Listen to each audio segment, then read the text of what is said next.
रुग्णालयात sorry Dufferin रुग्णालयात तुम्ही बराच वेळून वाट बघितली, मात्र ते तुम्हाला भेटले नाही. अखेर कलेक्टर ऑफिसमध्ये सगळ्या कार्यकर्त्यांनी ठिय्या आंदोलन केलं आणि इथे त्यांचा घेराव घातला. काय तुमची चर्चा झाली, काय तुमच्या मागण्या मान्य करून घेतल्या? नाही, याच्यात मागण्या असण्यापेक्षा जी तथ्य होती ती तथ्य आपण समोर मांडलेली आहेत. डफरीन हॉस्पिटलमधले जे CS पवार आहेत यांनी अतिशय पारदर्शक पद्धतीने लेखी जे मुद्दे मांडलेले होते आणि जो वेळोवेळी पत्रव्यवहार केला होता आणि ज्या पत्रव्यवहाराची प्रत्येक CC ही मान्य जिल्हाधिकाऱ्यांना दिलेली आहे, आरोग्य संचालकाला दिलेली आहे, ज्याच्यामध्ये ही ऑपरेशन थिएटरमधला AC बंद आहे, सौर पॅनल बंद आहे, CCTV बंद आहे, सोलार बंद आहे, त्याच्यानंतर इंटरनेट केबल बंद आहे, अशा अनेक गोष्टी त्या प्रत्येकाचं सप्रमाण पत्रासकट आज आमची आता इथे बैजवार चर्चा झाली. काटकरांना त्यांची चूक कळलेली आहे आणि काटकरांनी दिलगिरी व्यक्त केली. त्यामुळे आता आम्हाला काही काटकरांचं आणि आमचं काही धुराबंधाऱ्याचं भांडण नाही, पण त्यांना जरा त्यांच्या जबाबदारीची जाणीव करून देणं गरजेचं होतं. ते आम्ही आमच्या परीनं करून दिलेली आहे. आणि विशेष म्हणजे काटकरांना जे 7 दिवसात काम करायचं होतं ते आम्ही 4 तासात केलेलं आहे आणि त्याचा प्रत्येक कागद जिल्हाधिकाऱ्यांनी आणि काटकरांनी स्वतः मागून घेतलेला आहे आणि तो सगळा बंच आम्ही त्यांच्या स्वाधीन केलेला आहे. याचं जे अल्टिमेट टार्गेट आहे की हे समजा केबल नाही, AC नाही, ऑपरेशन थिएटरमधला AC बंद आहे, फॅन बंद आहे, सोलार बंद आहे, मेंटेनन्स झालेलं नाही आणि ते का झालेलं नाही तर त्याला फंड उपलब्ध नव्हता. 9 कोटीचं 9.5 कोटीचा हा निधी होता दवाखान्याचा, पण तो दिला नाही. पालकमंत्री बावनकुळे यांनी DPDCतनं देणं होतं. त्यावर आम्ही आता कलेक्टर महोदयांना म्हटलं की जर तुम्ही हनुमानगडीला नवनीत राणाला 121 कोटी रुपये देता, 121 कोटी रुपये सरकार पक्षातल्या एका आमदाराला मिळतात, पण त्याच वेळेला रुग्णालयासाठी अत्यावश्यक सेवेसाठी तुम्ही 9 कोटी रुपये देत नाही, ही राज्यासाठी लांछनास्पद बाब आहे. आणि ते त्यांनी समजून घेतलं आहे आणि त्यांनी असं म्हटलं की ठीक आहे आम्ही देतो, आमच्या तांत्रिक अडचणी आहेत. आता ते बघूया त्यांच्या तांत्रिक अडचणी, कारण रुग्णालयाला द्यायला तांत्रिक अडचण आहे आणि नवनीत राणाला द्यायला तांत्रिक अडचण नाही. पण मला असं वाटतं की आमच्याकडून जे काही आम्ही दिलं आहे त्याच्यामध्ये PWD, कार्यकारी अभियंता, आरोग्य संचालक ह्या सगळ्यांनाच या चौकशीच्या घेऱ्यात घेतलं पाहिजे. मुळात ज्या आरोग्य संचालक काटकरांना इथे चौकशी समितीचा अध्यक्ष म्हणून पाठवलेला आहे ते सुद्धा तितकेच दोषी आहेत. हे आता चर्चेदरम्यान आम्ही त्यांना सप्रमाण सिद्ध करूनही दाखवलेलं आहे. स्वप्नील कारवाई करणार असं ते म्हणाले. तर की आम्ही 7 दिवसामध्ये हे सगळं काम आता पूर्ण करू. मी माझ्याकडून म्हणजे मी तर म्हटलं ना की 7 दिवसात जे करायचे त्यातला प्रत्येक कागद ना कागद मी आता त्यांना दिलेला आहे. आणि महत्त्वाचं म्हणजे मला प्रश्न पडला आहे, 2022ला अशीच घटना घडली, त्याच्यातली चौकशी समिती नेमली गेली आणि त्या चौकशी समितीचा अहवाल अजूनही हाती आलेला नाही. 2022च्या घटनेचा चौकशी अहवाल आला नाही. 2 वर्षामध्ये 4 वर्षामध्ये जवळपास ती माणसं आता सांगतायत की आम्ही रॉबिनहूडसारखं 7 दिवसात देणार आहोत.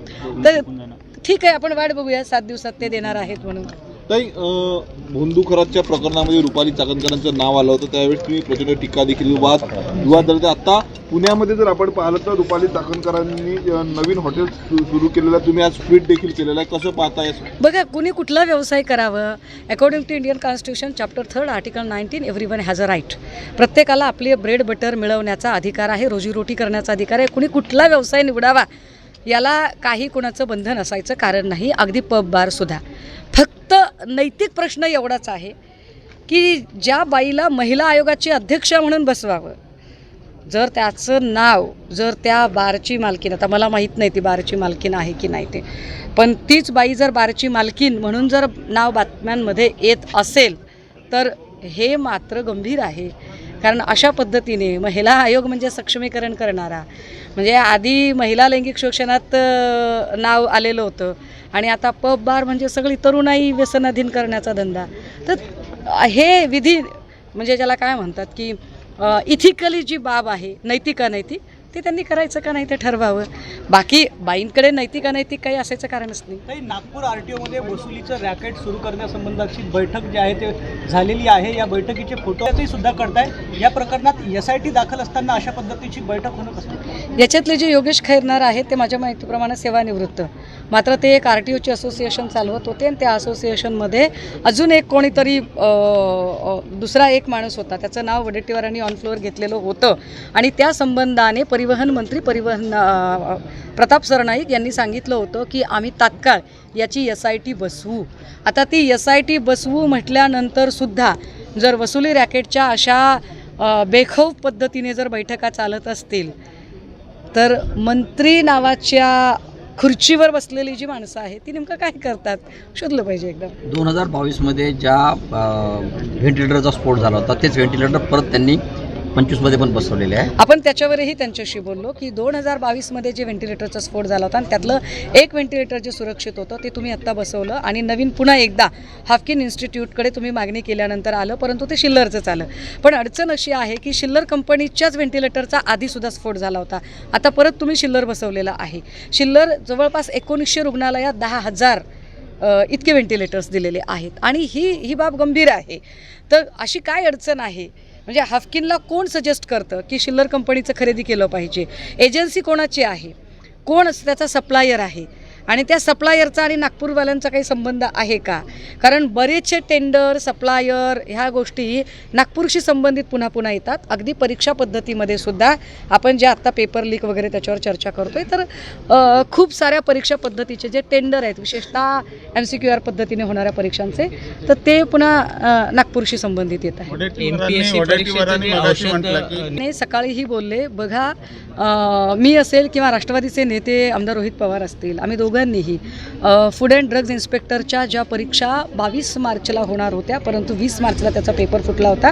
तो पेपर कसा फुटला हे बैजवार अगदी प्रेझेंटेशन सकट पत्रकार परिषदेमध्ये मांडलेलं होतं. त्यानंतर अनेक गोष्टी पुढे आल्या आणि हा पेपर पुन्हा एकदा नव्याने घ्यायचं ठरलं तर सरकारच्या या निर्णयाचं मी स्वागत करते. जे चांगलं आहे ते चांगलं आहे. पण माझा सरकारला त्याच्या पुढचा प्रश्न आहे की जरी तुम्ही आत्ता याचा पेपर फुटला हे मान्य केलं आणि तुम्ही नव्याने परीक्षा घेताय पण तरीसुद्धा हे अर्धच काम झालं. मुळात पेपर फुटलाच कसा आणि फोडणारे कोण होते आणि त्यांना तुम्ही जेरबंद कधी करणार आहात? एक. आणि दुसरा सरकारला आमचा खडा सवाल आहे की ज्या पोरांचं कदाचित वयोमर्यादेनुसार ही परीक्षा शेवटची होती आणि कदाचित त्यांना तुमच्या नवीन जाहिरातीमध्ये कदाचित त्यांची एज एलिजिबिलिटी बसणार नाही तर त्यांच्यासाठी सरकार काय करणार? कारण ही चूक पोरांची नाही, ही चूक सरकारची आहे. त्यामुळे सरकार याच्यात काय भूमिका घेणार? कारण तुमच्यामुळे वारंवार आमच्या पोरांचं नुकसान आम्ही का सहन करायचं? मग हॉस्पिटलमध्ये बोलताना तुम्हाला वैद्यकीय अधीक्षकांच्या कामाचाही कुचराई वाटली. वेळोवेळी पाठपुरावा न केल्यावर तुम्हीही दोषी आहात असं तुम्ही म्हणाला. आता तुम्ही म्हणता की ते पारदर्शक आहे नेमकं काय? मी आपल्याला त्याच्यात सांगितलं पाहिजे. CS पवार हे सुद्धा दोषी आहेत. हे याच्यासाठी हे पुन्हा एकदा सांगते की CS पवारांनी जे म्हटलं की मी पत्र दिलं होतं PWDला आणि मी त्याच्यात असं सांगितलेलं होतं की PWDने तात्काळ याची दुरुस्ती करून द्यावी अन्यथा दुर्घटना घडू शकते आणि अशी काही दुर्घटना घडली तर त्याला संपूर्णतः PWDचे अभियंता जबाबदार असतील. याचा अर्थ काय आहे? याचा पहिला अर्थ हा आहे की CS पवार यांना याची कल्पना होती की दुर्घटना घडू शकते. मग जर कल्पना होती तर इतकी जोखीम पत्करून त्याच वॉर्डमध्ये त्या ठिकाणी ती बाळं का ठेवली? हा पहिला प्रश्न. दुसरं असं की दुर्घटना घडली तर तुम्ही जबाबदार असं ज्या पत्रामध्ये CS पवार म्हणतात मग त्यानुसार संबंधित PWDच्या अभियंत्यावर त्याच्या अगेन्स्ट FIR CS पवारांनी का दाखल केली नाही?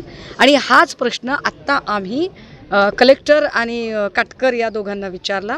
त्यावर कलेक्टरांचं असं म्हणणं होतं की ॲटोनॉमसली काटकर आता त्याला अध्यक्ष आहेत सो काटकर ठरवतील तर चला ठीक आहे. पण काटकरचा एकूण जर त्याचा इगोइस्टिक ॲटिट्यूड बघितला तर मला असं वाटतं की फार फार तर एखाद्या अधिकाऱ्याचा बळी देऊन सेफ साईड सुटतील. पण पारदर्शक का म्हणते मी तर CS पवारांची जरी ही चूक असली तरी CS पवारांनी प्रत्येक वेळेला ऑपरेशन थिएटरचा AC काम करत नाही, केबल नाही आहे, CCTV नाही आहे, सोलार नाही आहे, गरम पाणी नाही आहे, स्वच्छता नाही आहे, छत पडण्याची वेळ आलेली आहे, ट्रान्सफॉर्मर DP बसवलेला नाही आहे, व्हेंटिलेटरचं हे झालेलं नाही आहे, इलेक्ट्रिकल सेफ्टी ऑडिट झालेलं नाही आहे, इन्फ्रास्ट्रक्चर स्टेबिलिटी ऑडिट झालेलं नाही आहे, व्हेंटिलेटर ऑडिट झालेलं नाही आहे, ह्याची स्मरणपत्र वारंवार पाठवलेली आहेत आणि ती कोणाला पाठवलीत? आरोग्य संचालक आणि कलेक्टरांना CC केलेलं आहे आणि त्यावर उत्तर काय आलेलं आहे की फंड नाहीत. आता फंड कोण देतं? तर फंड DPDCमध्ये देतात पालकमंत्री. पण पालकमंत्र्यांनी फंड का दिले नाही? 2026ला जानेवारी महिन्यामध्ये दादा गेले, आदरणीय दादांकडे अर्थ खातं होतं, त्यामुळे दादा गेले.